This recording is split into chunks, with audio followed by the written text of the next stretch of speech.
Hey everyone, welcome to Tis Different Game Reviews. What are we reviewing this time? Like a Dragon, Infinite Wealth.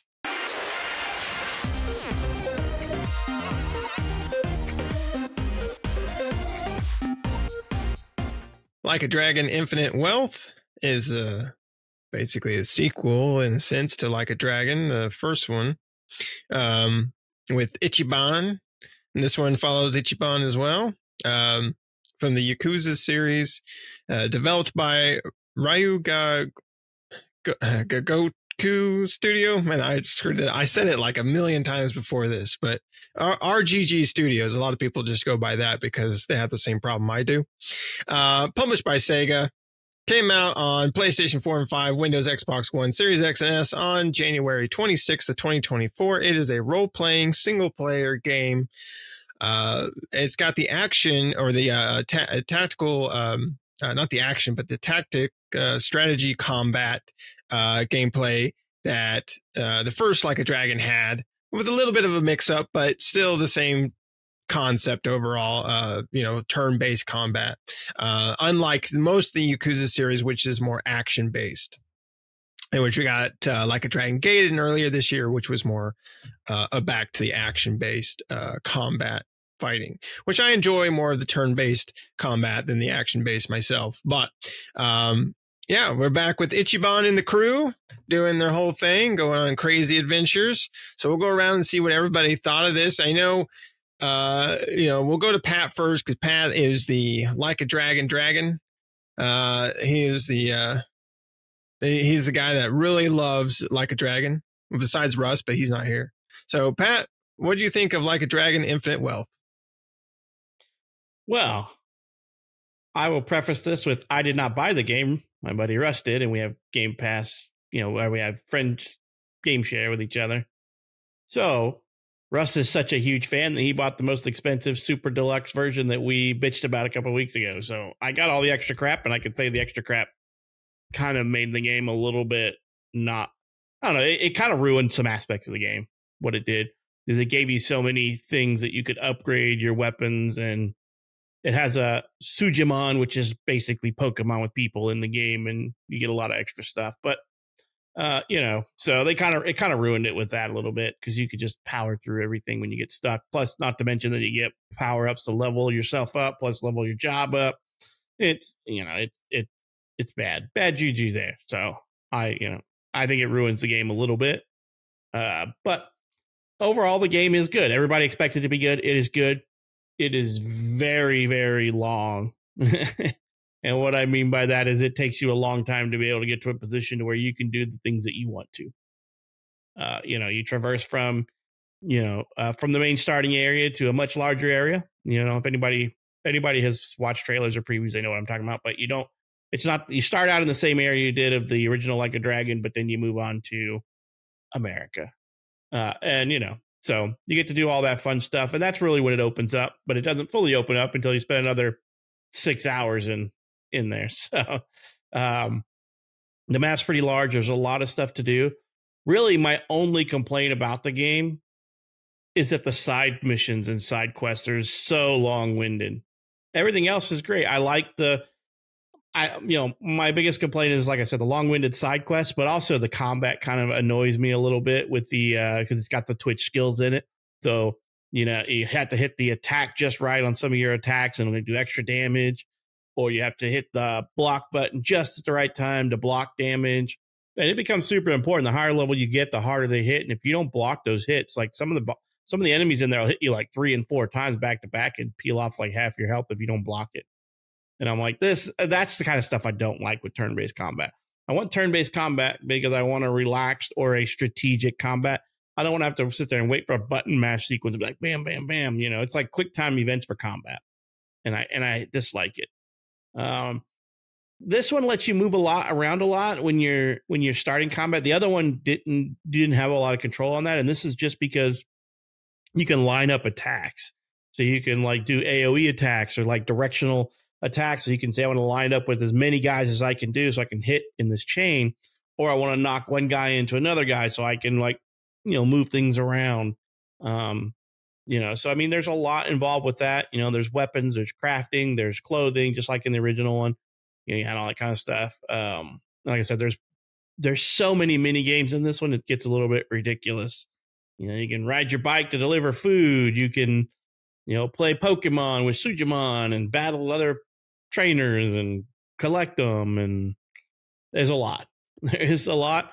And money in this game comes just as slow as the original one until close to the end of the game. So you got that to look forward to. No money. You're always broke. Kasuga's always broke. I don't know, Ichiban doesn't. I don't know what happened to Ichiban confectioners from the original one, but you no longer have that and all that money that came along with what you spent hours building, because I had a crap ton of yen. But, what's funny, and you guys, have you both made it out of Japan? So what I thought was kind of funny is you're like, I left Japan with 30,000 yen, and you come into America and you're like, $30, and you're like, oh God, this looks so disheartening. You're like, that's a lot of money. You see that 30,000, and then you're like, $30. So that was kind of funny when I saw that. I pulled up my money. I'm like, oh, I'm broke. It doesn't seem like I'm broke in that because of our currency, but it's, what is it like? I don't even think it's 100 to $1, 100 yen to $1 anymore, but it's probably pretty close, like in the 90s, $90, 90 yen to $1 or something like that. But it's kind of funny when that happened. But overall, the game is fun. A lot to do. Once you traverse out of Japan, the map is fairly large, so you're going to get some electric transportation, let's just say. So you get to cruise around, get a party, just like in the other Like a Dragon. You get to have multiple party members, different kind of party members. They swap them out. I wouldn't say frequently, but enough that you run with two different teammates in the first part of the game when you're in Japan, and then when you come to the US, you get a different set, and then so on and so forth further along. So I'm enjoying it, but I would never have bought that super expensive version that my buddy did. I was like, I told him, I gave him crap to it. I'm like, you didn't listen to the last podcast episode, did you? Where we talked about how that was this like predatory game, and he's just like, I'm loving it. I'm going to get my money out of it. I'm like, sure you will. But I mean, the game's like 50 to 60 hours just for the campaign alone. So you're going to I guess you'll get your money's worth if you can stick with it. Like I said, the side stuff drives me absolutely nuts. And I've actually started to hit the skip button a lot on the side missions because I get so tired of hearing them just 15-minute conversation to do like a 10-minute or 5-minute activity. And that's why it's 50, 60 hours, because it's like 15 minutes worth of conversation to let you do a 10-minute activity. But I don't know. Shane, how are you liking it so far? How do you think it compares to the previous Like a Dragon with Ichiban? I would put it right on the same par. I mean, there's some subtle differences, little differences as far as gameplay goes, but it does have my biggest problem with the first one. The amount of time I have to listen to people talk. My controller died so many times waiting for conversations to end. Now, that being said, it's not that the conversations are bad. Some of them can be quite entertaining. The problem is they just go on for so bloody long, and you just want to play the frickin' game. You want to get in your combats. You want to, troll the city and all that stuff. And I sent a message to these guys. I'm like, I'm 5-6 hours in. When the hell do I get to Hawaii? Past like, you're not even near it. Not even near it. It's like 8 hours just to get to chapter. That's 2, right? Or is that chapter 3? I can't remember. I think it's 2. But anyways, it takes that long just to get to Hawaii, which is where the whole story was supposed to take place with the, traders and all that. Hey, Ichiban's in Hawaii, and all that surfs up. But it just takes so damn long to get there. I was pissed when I finally made it. The combat is good, but I agree with Pat. Some of the timing aspects don't work well. Mainly for me, it's because of camera angles. Because it's not like a free floating camera, but sometimes it'll have crap in your way, or the character will be right up on you, and it's at that angle where it's hard to tell how to defend yourself. And so you can't just tap the button like crazy either. But that being said, the combat is still solid. That's one thing I loved about the first one. The combat was still solid. My favorite thing about the first one was the crazy characters, absolutely crazy characters. This one has it in spades as well. Plain and simple, I liked it. I like those characters that it has. I mean, one of the characters just on the streets that you end up fighting when you're in Japan, just big, bloated, fat guy with a 18-liter soda bottle. I mean, it was hilarious. I mean, he was just transformed into him. I was like, that's me. And then, the homeless guys who run around in the trash bags. I mean, it's just crazy things like that. The biggest problem, though, is the pacing of this game on that story. It's ridiculous. It should not take that long. Now, a very minor spoiler, if you want to consider it that. I played in English. I don't know about you guys. I love the voice acting. I thought the voice acting was phenomenal with every character I come across. Great job there. But when you get into Hawaii, if you are using the English version, the guy talks to some other people like, do you understand me?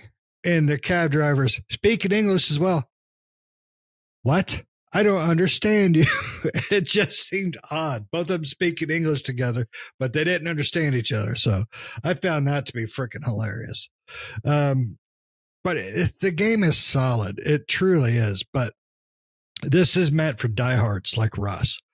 Russ has probably, lost his marriage and his job just playing this game because he loves this game. And I can't blame him. I just don't have the patience to sit and listen to 84 hours of dialogue just to get into chapter 2. And I started skipping crap. And I hate doing that because some of the dialogue's fine, but I just want to play the game. So that being said, overall, it's still a fantastic game. You just got to hit the skip button to make it more enjoyable, unfortunately, because a lot of good things, a lot of funny things happen in the dialogue. So it's a double-edged sword. You can get to the gameplay faster, but what are you going to miss? I mean, that sucks. The side missions will test to see if you skip too. They'll ask you questions to continue on. Like there's parts where you do waiter. I fell. and then you got to go in and they got to get the orders right. And then there's a part where people ask you to deliver a letter and they're like, do you remember his name? And you got to pick the name. And so it will test you on some of those side missions, which I found annoying too. But yeah. Yeah. See, I didn't even get, I got 12 hours into this game, maybe. And I just barely in Hawaii, run around doing some things there. So it's the pacing of the game. If I had just skipped all the dialogue, I probably could have beat the game by now. I mean, it's just, there's so much dialogue. And like I said, it's a double-edged sword. You might miss out on some fun stuff, or like Pat said, some, stuff you might need, but at least you got to go play the goddamn game. So, yeah. What about you, Nick? I mean, I know you're, you really liked the last one, but I think you had the same complaints I did. Yeah. I mean, this game's good. I liked the last one and I like this one. I think the combat's good.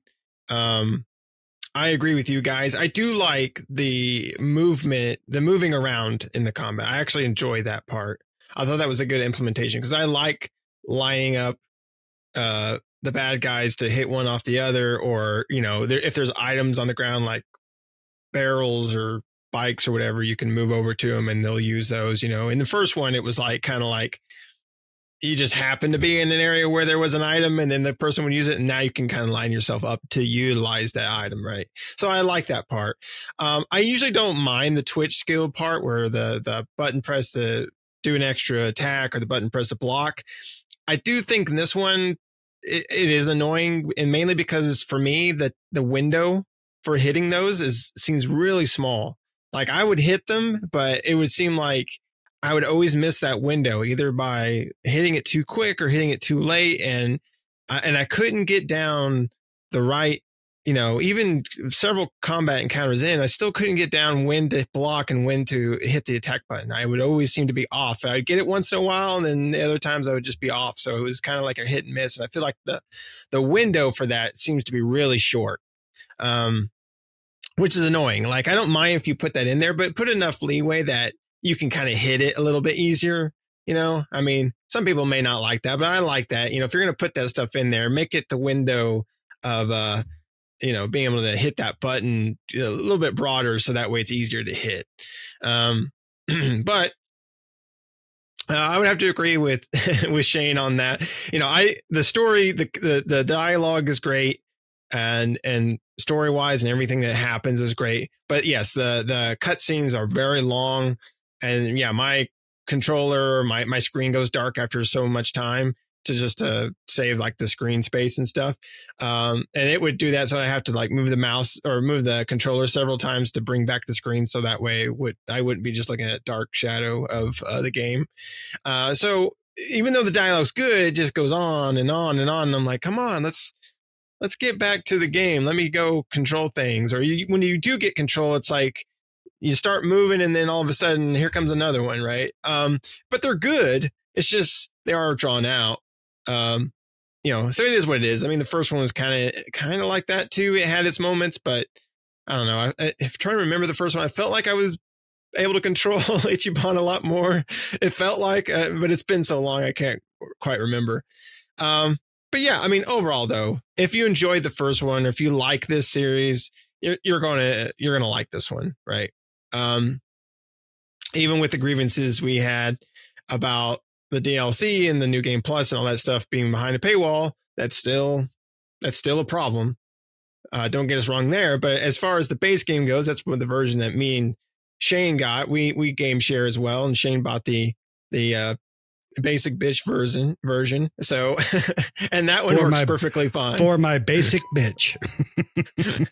And I had read online, there was some articles talking about what Pat was talking about, how the more high price version was kind of a detriment because of all the stuff it adds and gives you right off the bat. It felt like it took away from the experience of the game more than it added to it, right? By allowing you to level up and increase your stats like off the bat, right? It kind of makes the game a little bit easier, give you a leg up when you kind of want that, want to be able to build your character instead of the game just being like, here's some freebies, so, take that as it is. But as far as the game goes, yeah, I think this is it's the Like a Dragon series. They've done really good with this. I like this one as well as as I like the first one. So again, if you like the first one, you're going to like this one. If you didn't enjoy the first one, you didn't like it, you're not going to like this one. It's pretty much more the same.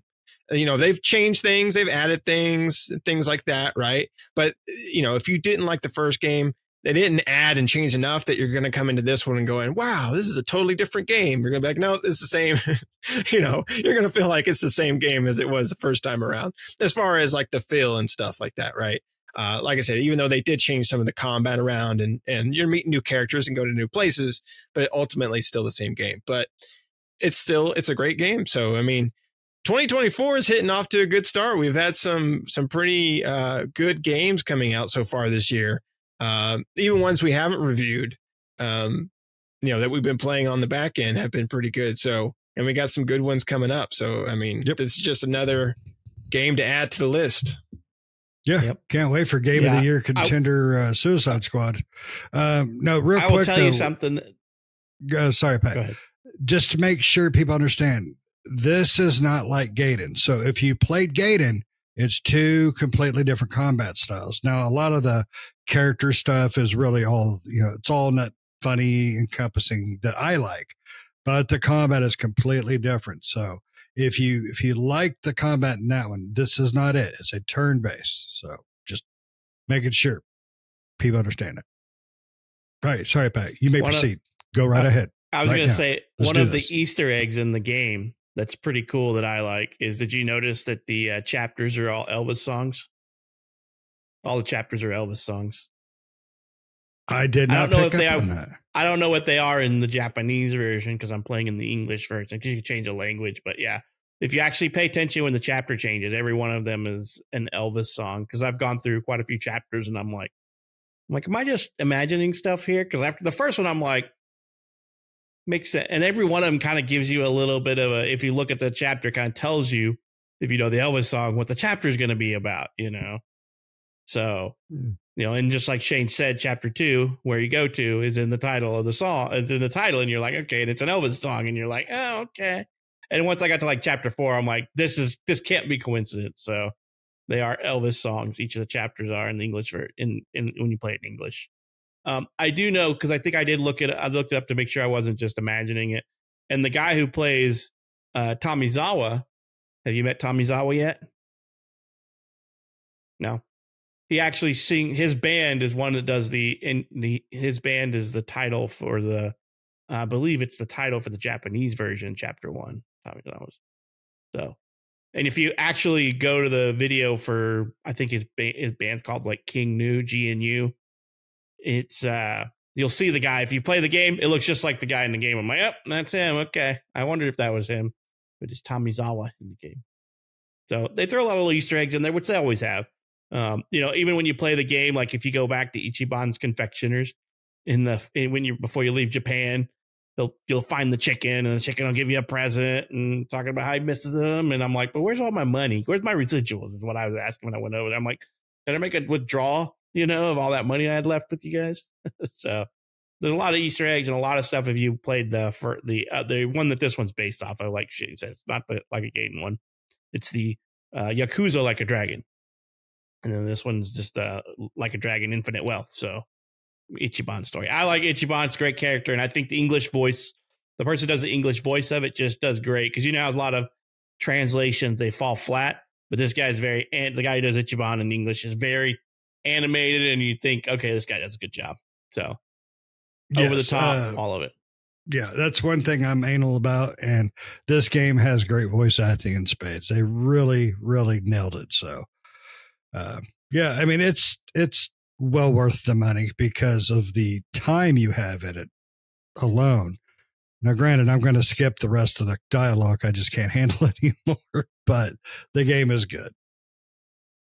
Yep. I started clicking through all the side quest dialogue. I got tired of it. I mean, you think the main storyline dialogue is long? The side stuff is just as bad. I'm like, it's not that important, guys. Why am I having to spend this as long on the side story dialogue? And not all of it's voice too. So sometimes it's just like text, fast forward, text, fast forward. And what I don't like, and I haven't checked the settings, it hasn't been annoying enough, that it doesn't keep the auto text going. You have to click it every time you go into a new session. And that annoyed me at first because there's so much dialogue as these guys said in this game that I would click the button and pick up my phone and listen to it. And I'd look up and the screen's dark and I wiggle the joystick. I look down, I look up and the screen's wiggle the joystick again. And then, and then it ends and you go into another one and now it's like just sitting there and you're like looking down at your phone. You're like, why isn't dialogue continuing? I got to push on the stick again and enable it. I'm like, it should just auto enable all the time. Like who wants to? I mean, I guess if you're sitting there reading it, yeah, of course, but that should be an accessibility option it should be on by default. You can turn it off, but that's just like I said, my only gripes about this game are very minuscule. I can deal with the combat and I can deal with the long-winded whisk because I have an option to get through it. For sure. Yep, I agree. I would agree on those two, those minor annoyances, right? And you're exactly right. They're just minor annoyances. Overall, the game's really good. Takes about looking up about 61 hours to complete the main storyline. For a completionist, is 134 hours. So, there's a lot of game, even for the main storyline. There's a lot of game, and if you want to be a completionist, there's a ton of game here. So, yep. And if you skip all the dialogue, you can cut all that in half. That's how much dialogue there is. But hey, so I give it 4 Ichibans out of 5. That's right. 4 yakisobas out of 5. 4 yakisobas. Yakisoba pan. I want the sandwich. Yes, yakisoba pan. That's a different game, but they do have yakisoba in the game. But I mean, we're talking about another great game, but we already reviewed that one a long time ago. But anyway, do you guys got anything else you want to say about this game? All right. Well, let us know down in the comments below. What do you think? Have you played Like a Dragon series? Did you play the first one? Or are you playing this one now? Or are you looking forward to playing this one now? Or is this series, maybe you like the Yakuza, but you don't like the Like a Dragons, or vice versa? Who knows? There's a lot of people that like one or the other. I don't mind either one of them, but I prefer the combat of Like a Dragon than I do the Yakuza combat, the action combat. So I like the more turn-based combat approach. But anyway, let us know down in the comments below as to what you think. Other than that, thanks for watching, everybody. Make sure to like the video. Make sure to subscribe if you're not already. Help us out. Help us get that Yoki Sabapan. Start that fun by hitting the subscribe button. Hit the bell notifications to stay updated with new videos that we do all the time. And we'll see you next time. See ya.